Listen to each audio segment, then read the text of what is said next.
ഞാൻ സ്റ്റാർട്ട് ചെയ്തപ്പം ഗ്രാജുവേറ്റായിട്ടാണ് കയറിയത്, ഗ്രാജുവേറ്റ് എഞ്ചിനീയർ.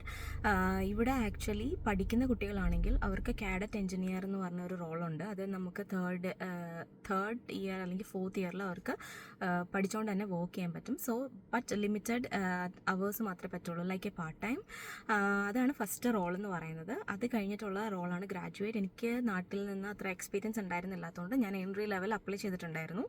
അങ്ങനെ കിട്ടിയ റോളാണ് ഗ്രാജുവേറ്റ്. അപ്പോൾ ഞാൻ ട്രാൻസ്പോർട്ടിലാണ് വർക്ക് ചെയ്തത്. അവിടെ ഒരു 1.5 years ആ കൗൺസിലിൽ ഞാൻ വർക്ക് ചെയ്തു. അത് ആക്ച്വലി ഒരു ബെസ്റ്റ് എക്സ്പീരിയൻസ് തന്നെയായിരുന്നു. അത് കഴിഞ്ഞിട്ടാണ് ഞാൻ സെക്കൻഡ് റോളിന് അപ്ലൈ ചെയ്യാൻ തുടങ്ങി. 1 year കഴിഞ്ഞപ്പോൾ അപ്ലൈ ചെയ്യാൻ തുടങ്ങി. ഒരു 6 months എടുത്ത് പിന്നെയും കിട്ടാനായിട്ട്. നമ്മുടെ ലൊക്കേഷൻ അങ്ങനെ പല കാര്യങ്ങളും നോക്കാനുണ്ടായിരുന്നു. സോ പിന്നെ എനിക്കിപ്പം കിട്ടിയിരിക്കുന്ന റോള് ട്രാഫിക് എഞ്ചിനീയറാണ്. അത് ട്രാൻസ്പോർട്ട് തന്നെ റിലേറ്റഡ് ആണ്.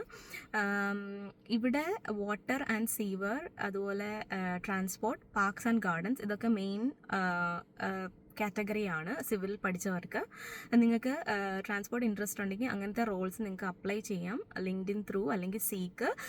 എല്ലാ കൗൺസിലാണെങ്കിലും അതുപോലെ പ്രൈവറ്റ് ആണെങ്കിലും അവർ ചോദിക്കുന്നത് വാലിഡ് വിസ ഉണ്ടോ എന്നാണ്.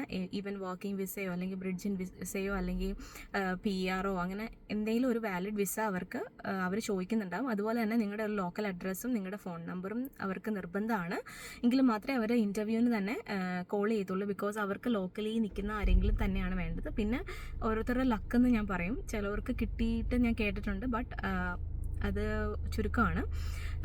പിന്നെ വേറെ കാര്യം പറയാനുള്ളത്, നിങ്ങൾ CV-യും കവർ ലെറ്ററും അപ്ലൈ ചെയ്യുമ്പം ChatGPT അത്ര യൂസ് ചെയ്യാതിരിക്കുക. ബിക്കോസ് അവർ ഷോർട്ട് ലിസ്റ്റ് ആവുക എന്ന് പറയുന്നത് ഇവിടെ ഒരു ബിഗ് കാര്യമാണ്.